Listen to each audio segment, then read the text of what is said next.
Olá, pessoal, tudo bem com vocês? Vamos começar mais um podcast. É o 9º episódio do podcast Devaneios de uma Psicóloga comigo e o Gui Cardoso. Espero que todos vocês gostem. Olá, Gui, tudo bem? Tudo bom, Dan? Tudo, e você? Tudo certo. Oi, Luna. Gente, a aluna hoje. A aluna e a sua bolota. Tá nos acompanhando aqui. O Zion tá aqui no chão, mas não dá pra ver. Daqui a pouco ele aparece.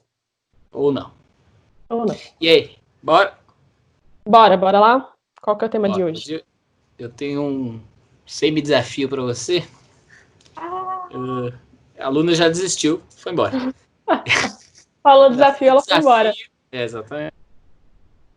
Então, semana eu me deparei com uma frase de Lacan que diz mais ou menos assim: o paciente não sente angústia, não sei se é dele, né? Pode ser de outra pessoa, mas eu tô acreditando na fonte que era a internet, então provavelmente é verdade. O paciente não sente angústia por falar na terapia, sente angústia por ter que escutar o que disse. E dessa frase eu me lembrei de uma música de um rapaz que eu gosto muito, que você conhece, que eu já falei dele para você, que é o Freud. Não, o Freud, literalmente Freud, F-R-O-I-D, enfim. E ele tem uma parte de uma letra dele que diz que eu só sou um refém, a minha mente é um cativeiro. Eu sou só um refém, a minha mente é um cativeiro.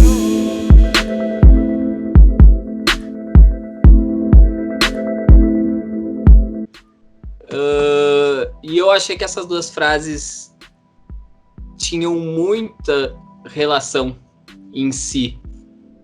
Não sei se foi de propósito essa frase dele, se ele tinha conhecimento prévio ou não dá para julgar isso, mas eu achei que as duas frases têm muita relação entre si.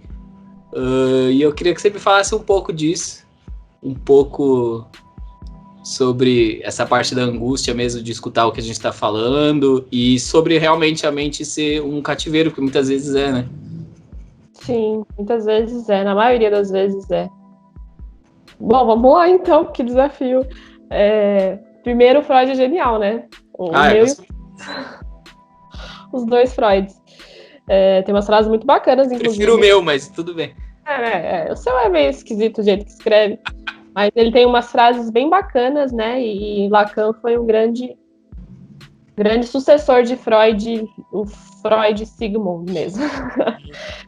Quando ele fala disso, acredito que posso falar que 99,9% sente essa mesma coisa, né? Então, quando a gente fala de algo, a gente materializa aquilo, a gente concretiza aquilo que está do lado de dentro. E aí as pessoas perguntam, né, por que as pessoas fogem tanto do psicólogo, do terapeuta ou do analista? E não é do terapeuta e do analista, ele só projeta na gente a fuga, mas na verdade ele foge dele mesmo. Então, ir para uma... Quem nunca, né? A gente conhece muita gente, você que trabalha comigo sabe disso, que as pessoas agendam e na primeira sessão elas desaparecem, não avisam nada, porque no fundo elas morrem de medo, elas vêm com aquela... eu vou chamar de desculpas, né, entre aspas, ali, ela vem com aquela desculpa de que estava com vergonha de mim, que não conhecia, que não sabia muito o que fazer, mas no fundo ela sabe que quando ela fala sobre a vida dela, quando ela verbaliza, aí dói mais, né, porque quando tá só no campo da mente, parece que pode ser uma fantasia, pode ser que é fruto da imaginação, não necessariamente é algo muito real. O Lacan é que a gente teria que falar aqui horas e horas, mas ele traz muito na teoria dele a questão do real, o que é real, o que não é real, né? Então, quando você fala, quando você verbaliza, aquilo se torna real, mesmo que o real já seja existente. Então, quando você verbaliza na sessão, você fala, caramba, isso é muito real, isso é muito verdadeiro, e aquilo dói demais, aquilo dói muito. Agora, se a mente é o próprio cativeiro, como faz para sair disso? Aí eu que te pergunto. Se a mente é o próprio cativeiro, se você está com ela 24 horas por dia, todos os dias do ano, tem a possibilidade de fugir? Talvez a resposta já esteja na própria frase do Lacan, que seria você conseguir superar, né? Não na frase em si, mas na reflexão que ela traz, você conseguir superar esse medo, esse receio, essa insegurança de falar o que você sente e o que você vivencia de forma aberta ou mesmo honesta, mais honesta possível, né? Seja um modo de você conseguir sair dessa prisão.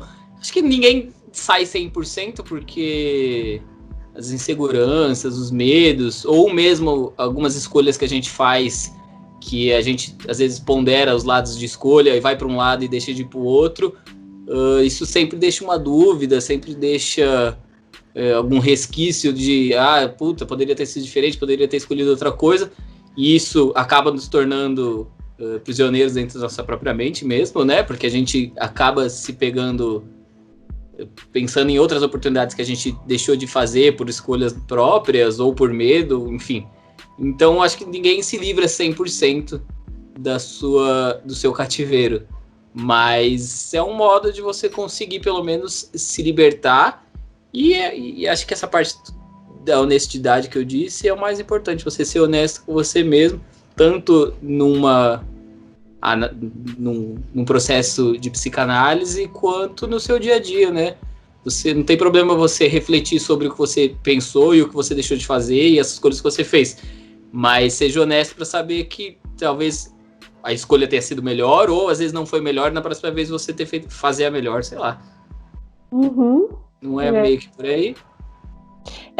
Eu falo uma coisa, eu nem sei de quem que é essa frase, eu não faço ideia de quem é essa frase. Em algum momento essa frase veio para mim, mas eu sempre falo que vulnerabilidade é o maior sinal de força que tem. Então, é tudo isso que você acabou de falar. Então, quando você se demonstra para si mesmo, no caso, né? Não precisa mostrar para todo mundo. Eu brinco esse consultório, né? Não precisa sair por aí também mostrando para todo mundo se você ainda é pouco constrangido ou tem um ego ali um pouquinho mais forte, né? Parece ser mais forte ali, mais centrado no eu. Então, quando você demonstra para si mesmo que você é frágil, que você é vulnerável, que tem hora que você é inseguro, que tem hora que você tem medo, que tem hora que você tem sentimentos que você considera ali muito ruins, você demonstra para si mesmo, você já liberta um pouquinho. Tem um pouquinho de liberdade.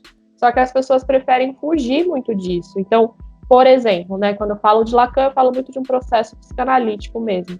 Então, você entrar num processo, no setting terapêutico ali, numa análise, e falar da sua vulnerabilidade, as pessoas fogem igual o diabo foge da cruz. Por quê? Como é que eu vou? Mesmo sabendo, né? Porque a gente sabe que a gente é fraco, a gente sabe que a gente é inseguro, mas falar sobre isso é terrível. Só que na cabeça da pessoa, esse terrível é pior do que você demonstrar que você é frágil, né? Então, a gente tem que fazer o inverso. A gente tem que trabalhar para o inverso. Então, quanto mais você fala, eu tenho medo, eu sou frágil, eu tô com medo disso, sou inseguro disso, mais forte você fica, mais aquilo deixa de ser um cativeiro, porque fica menos escuro, é a lanterna que a gente coloca e a gente aponta para o problema. Acho que Lacan falou muito disso e ele percebia esse medo que a gente percebe até hoje, né? Por que as pessoas vão muito em igreja, né? Na religião, porque na religião você escuta muito aquilo que é confortável e é reconfortante. Né? Quando você se depara consigo mesmo, você fala, até porque na igreja você não fala muito, né? Na igreja você escuta. Mas quando você fala sobre os demônios que tem dentro de você, aquilo te assusta muito. Aquilo mostra o quão frágil, o quão defeituoso você é de algum aspecto, né? Então as pessoas fogem desse momento de falar sobre si para ficar falando do outro ou estudando uma história passada, porque é muito mais fácil e conveniente. E é interessante isso que você disse, porque a gente se espelha muito nos outros, né? A gente já abordou esse tema em alguns outros episódios que a gente teve para trás, sobre espelhamento, comparações e tudo mais. E a gente acaba mesmo esquecendo que demônios, dificuldades, demônios internos, né? Obviamente, as dificuldades, as incongruências e tudo mais faz parte da humanidade como um todo. Todo mundo tem isso. Todo mundo tem os seus problemas passados, presentes e futuros, e a gente esquece disso nessas comparações, né? E o que você falou de conseguir se mostrar frágil, né? Não sei se foi exatamente com essa palavra que você disse. É uma dificuldade muito grande, principalmente para os homens, né? A gente conseguir baixar as armas, as armaduras, no caso, as armas, as armaduras, os nossos métodos de defesa, para a gente conseguir, não sei se a palavra certa é essa, mas se expor ou realmente ser honesto consigo mesmo e com as pessoas ao redor. Isso é muito difícil, principalmente para nós homens que têm essa cultura de sermos fortes, de que não podemos ser sentimentais e tudo mais, né? Isso é uma barreira muito grande, uma barreira muito difícil, né? Com certeza, muito, muito. E aí entra várias outras questões sociais por conta dessa dificuldade que o homem normalmente tem de falar de sentimentos, né? Por isso, quando você traz o Freud rapper, essas músicas, elas são tão representativas, principalmente para rapazes, homens, né? O menino, ele começa... A gente já falou disso até em outro podcast também, a questão da arte e tudo mais, porque expressa aquilo que a pessoa não consegue falar, expressa de uma maneira... Lembra da época do Racionais, ali, que o negócio bombou, menino? Porque, assim, era uma expressão coletiva, foi um lugar ali que o cara pegou, que foi lindo, foi para falar de uma dor de um monte de gente, né? Então, por isso que faz tanto sentido, por isso que a gente precisa muito da arte. E aí, quando eu fiz a...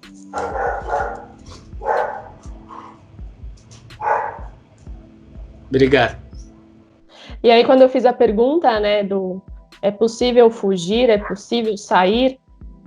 Às vezes eu tenho a resposta, né? Eu queria te ouvir falar, mas através da arte é muito possível você sair, você se expressar, você entender, você se emocionar e depois voltar. Porque é óbvio que se você fica enrijecido e controlando sua própria psique, você vai se sentir num cativeiro mesmo. Não tem como.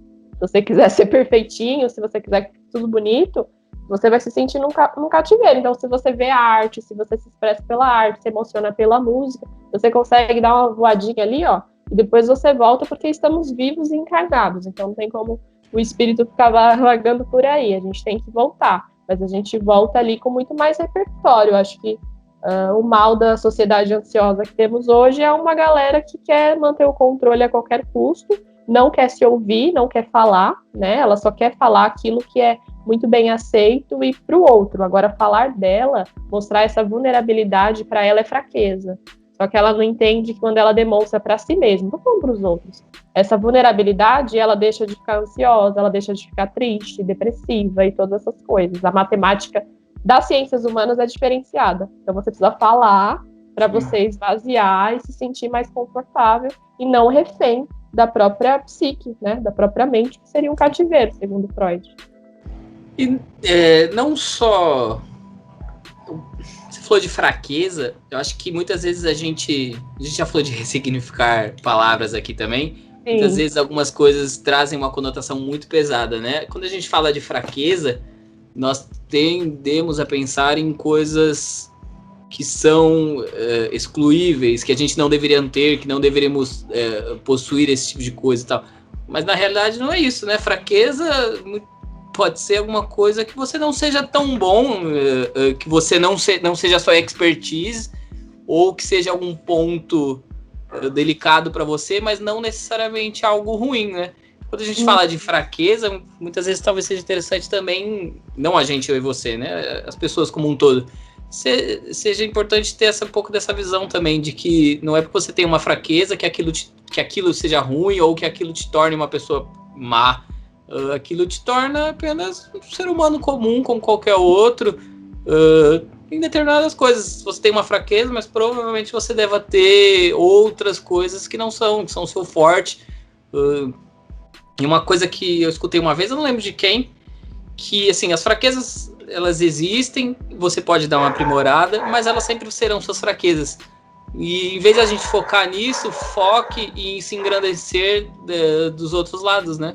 Em vez de você só ficar fraqueza, não, tá tudo bem, a fraqueza aqui, lide com ela, mas se engrandeça, se fortaleça de outros lados.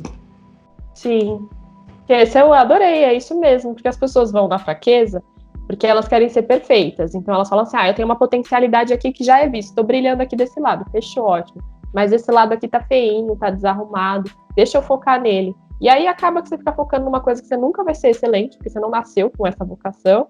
E aí o seu brilho começa a ficar um pouco apagado, porque na tentativa de ser perfeito, você ficou ali apagando uma potencialidade sua. Nunca vai chegar mesmo, né? Que a gente entra aí nos chips psicológicos, né? Quem tem as funções inferiores ali, elas nunca ficam aqui em cima. Mas dá para você trabalhar, é o que eu falo. Se você tem problema com burocracia, baixa aplicativo de agenda, coloca um planner. Se você tem problema com sentimentos, começa a conversar um pouco mais, escreva sobre os sentimentos. Você nunca vai ficar ali muito bom naquilo, mas você consegue desenvolver.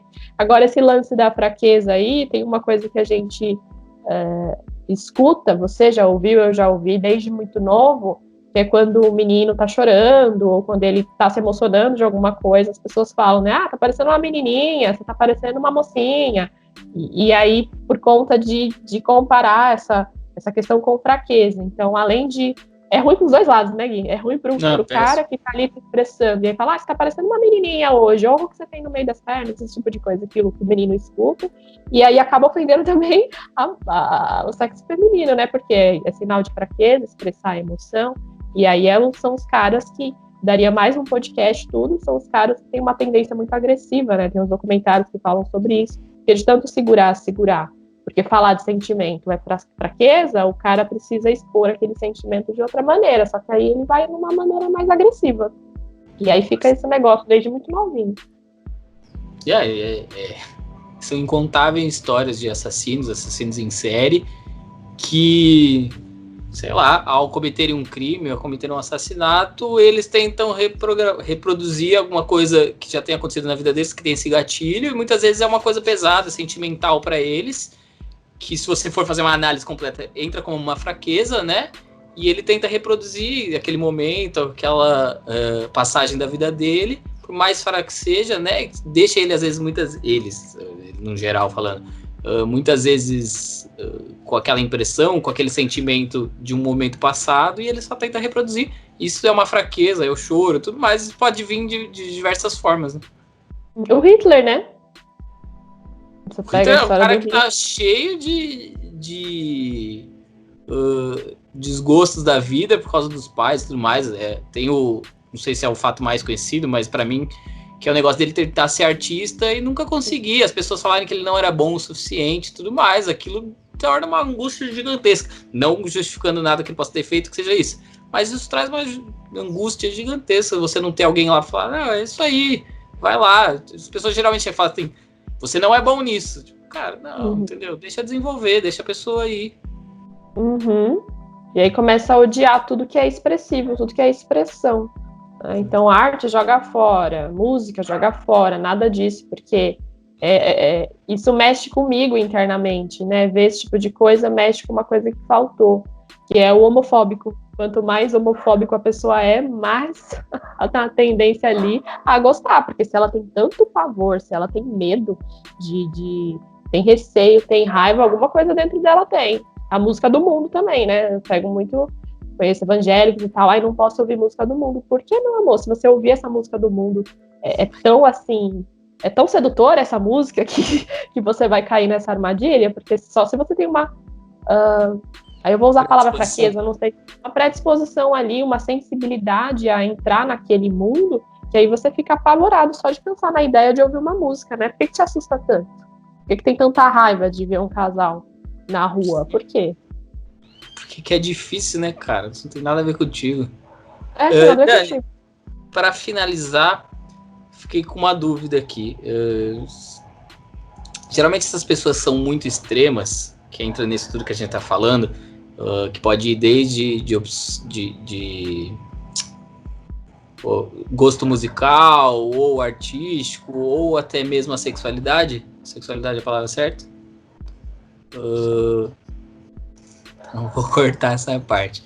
Que pode ir em diversos quesitos da vida, né? Então a parte artística, a parte de relacionamento, tudo mais. Quando a gente vai muito nesses extremos, geralmente, falando do seu ponto de vista como psicóloga, pode ter sido ocasionado por alguma repreensão na juventude, ao longo da vida, porque isso acontece em diversas formas, né? Então, assim, eu gosto muito de rap, eu já passei por situações que eu fui julgado por causa desse meu gosto musical. A gente vê isso acontecendo com diversos tipos de religião. A pessoa às vezes é evangélica, tem uma agressividade muito grande com quem é umbandista, ou no caso dos homossexuais, como você disse, né? Aquele cara que é super hétero, super machão, mega agressivo. Isso geralmente é 100%? Como que é? Eu vou falar dentro da psicologia junguiana, que é o meu maior repertório, né? O que a gente vai entender? Difere de algumas outras psicologias também, mas a gente vai entender que a psique, a gente não tem um registro da psique, não tem nem foto da psique, não tem como ter, né? Mas a gente imagina um círculo fechado, um quadrado fechado, alguma coisa assim. Então, ela é um sistema único. Dentro desse sistema único, que tem várias personas, várias sombras, um monte de coisa ali dentro, vários subsistemas, a gente pode falar, a gente tem energia, movimentação de energia. Então, pensa num negócio fechado e muita energia, que a gente vai chamar de energia psíquica.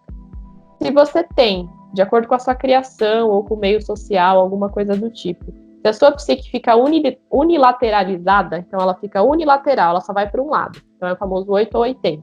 Então, vamos pensar num caso de um religioso ali fervoroso. Então, ele fica só no lado 8, ele não está no 80. E aí ele fica unilateral. Círculo aqui fechado, mas ele só fica nessa metade aqui do círculo. A psique, ela precisa, né, uma questão dentro da psicologia junguiana, ela precisa se movimentar, precisa ter energia se movimentando, senão ela adoece e aí causa sintoma. Se você puxa muito para um lado e não movimenta, a tendência é que você vá muito para o outro, né? Então você vá de uma vez, então você não sai do 8 para o 19, você sai do 8 para o 80. E aí você vai com muita raiva para o outro lado, ou você se apaixona pelo oposto, que é o desejar o oposto, então o homofóbico deseja o que ele odeia, ou você realmente odeia aquilo, você tem essa noção que odeia. Então eu comecei a pensar um dia, eu nem sei se faz sentido isso, mas um dia eu estava assistindo Olimpíadas, que você adora, faz Triste. tempo, e aí eu vi o cara correndo, assim, eu fiquei viajando na maionese. Eu vi o cara correndo, e quanto mais ele pegava impulso, óbvio, mais longe ele ia, naquele negócio que você pula e tal. E aí eu pensei assim, nossa, não faz sentido com a psique, né? Porque quanto mais você puxa de um lado, mais força ele vai para o outro. Então, se eu puxar aqui muito forte, ele vai bater aqui com tudo. Então, a ideia da psique é a mesma coisa. A gente tem que movimentar a energia. A gente precisa mostrar vulnerabilidade, fortaleza, potencialidade, defeito. Porque se a gente só fica de um lado, então eu reprimo tudo. Eu vi um meme hoje que dizia, né? Cristão, hétero, tradicional brasileira, nananana, de frente, era o Simpson. Vou ver se eu acho aí. Eu vi também. E aí atrás tá, né, B.O., Maria da Penha, traição, amante. É um pouco isso. Então tem pessoas que reprimem tanto que aí quando a psique, ela precisa escapar, pensa numa energia mesmo. Tenta imaginar uma coisa, um líquido, seja o que for. Quanto mais você segura, mais ele vai passar a barreira. Então a gente não pode ser unilateral nunca. A grande briga da psicologia analítica dentro de consultório é isso. Muita gente ainda não aceita, porque as pessoas buscam que você fortaleça aquilo que já está em evidência nela, né? E, na verdade, o meu papel é outro, é olhar para essa sombra, falar, você odeia, por quê? Vamos falar, a pessoa, aí cutuca, né? Aí dá um incômodo ali, que é a frase do Lacan, de falar sobre uma coisa que você não quer ouvir. Por que você tem tanta raiva de alguém? Diz mais sobre você do que desse alguém. Por que você se incomoda tanto com o rap que o Guilherme escuta, com o funk que não sei quem escuta? Por que te incomoda tanto? Tem alguma coisa muito rígida na sua psique, né? Que quando estourar essa barragem, amor, vai ser um caos, tipo, vale. Então é melhor você trabalhar com isso e desenvolver o 80, o 8, para você conseguir chegar no caminho do meio. Senão é isso que vai acontecer. Então tem tudo a ver. O Hitler, provavelmente, ele pegou tanta força para um lado, mas tanta, que quando estourou, foi o lado completamente oposto. Legal. Então é isso aí. Se alguém que estiver ouvindo a gente aí quiser saber mais, tiver algum tópico que a gente queira que a gente aborde, manda um alôzinho pra gente no nosso Instagram, que vai ficar no comentário, ou por aqui mesmo, e a gente vai conversando mais. Agora num formatinho menor, para todo mundo poder ver até o final, né? Sim, legal. E vamos aí então. Obrigada, Gui, foi ótimo. Eu adorei, também gostei. Bora estudar Lacan, né? Falar de tópicos assim, principalmente quando é muito focado dentro da área da psicologia. É bom ouvir alguém que tem grande propriedade sobre isso. Imagina. Que vaidosa agora. Obrigada. Obrigado, Dani. Valeu. Pessoal, até a próxima. Beijo.